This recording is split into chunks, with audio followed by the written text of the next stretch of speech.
hatukuwa peke yetu, ni wengi. Viongozi wengine wengi tumekuwa tukienda kwake ili pamoja na kumjulia hali kupata ushauri na busara zake.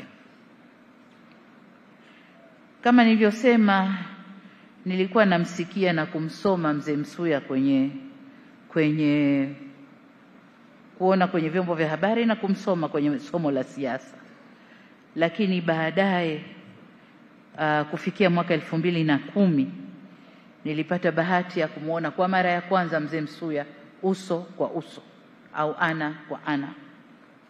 Na hii ilikuwa mwezi wa 8, mwezi August mwaka 2015, wakati wa kampeni, mara yangu ya kwanza kuingia kwenye kampeni.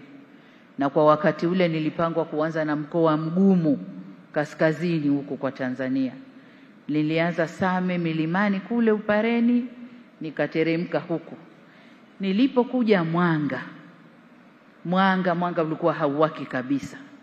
Ni vurugu za kugombania ubunge baina ya Mheshimiwa Magembe na wenzio walokuweko pale. Na ilitubidi kupanda juu huko kumfuata mzee Msuya aje atupe maelekezo tufanyeje.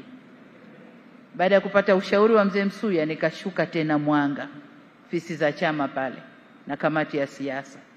Tulipambana pale hadi saa 6 usiku. Ndio tunapata muafaka, tukaondoka.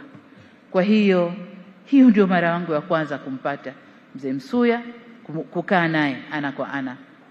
Akanieleza na alionieleza yalinisaidia kupata muafaka.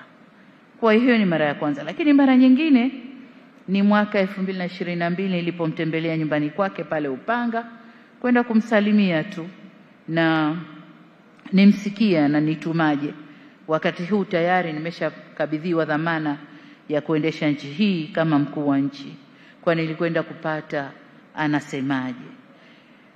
Lakini pia nilimuona mwaka 2023 nilipofanya ziara rasmi katika mkoa wa Kilimanjaro, na tulikuja nyumbani kwake, tulionana naye, nako akasema aliyoyasema. Mwaka 2024 pale Ikulu Dodoma nilifanya mkutano wa vyama vya ushirika vyote vya Tanzania, na bila kumwalika naingia kwenye ukumbi na mkuta mzee Msuya akakaa kitako na gongo lake. Akasema leo mkutano mgumu, mzee yuko hapa. Lakini alikaa kimya, kasikiliza mwanzo mpaka mwisho. Tulipomaliza akasema mwambieni nataka kumuona. Kwa hiyo tukafuatana, tukaingia ofisini kwangu, akaenda akaniambia alioniambia. Lakini kuanzia mwaka 2022, 23 na ile 24 alikuwa na salamu mbili kubwa kwangu. La kwanza mradi wa maji Same Mwanga Korogwe, na la pili barabara hii mlioipa jina la CD Msuya bypass. Ile ndio miradi miwili ambayo ilikuwa inamkereketa kwenye roho yake na alitaka niitekeleze. Mara ya mwisho kwa faraja kubwa nilimuona 2025 pale Mwanga wakati wa ufunguzi wa mradi wa maji. Alikuwepo na kigari chake, kutembea hawezi na kigari chake, lakini alifika kushuhudia lile ambalo alikuwa anatamani litokee. Alikuja tukawa naye. Niliposikia habari za kifo chake nikasema Mungu asante.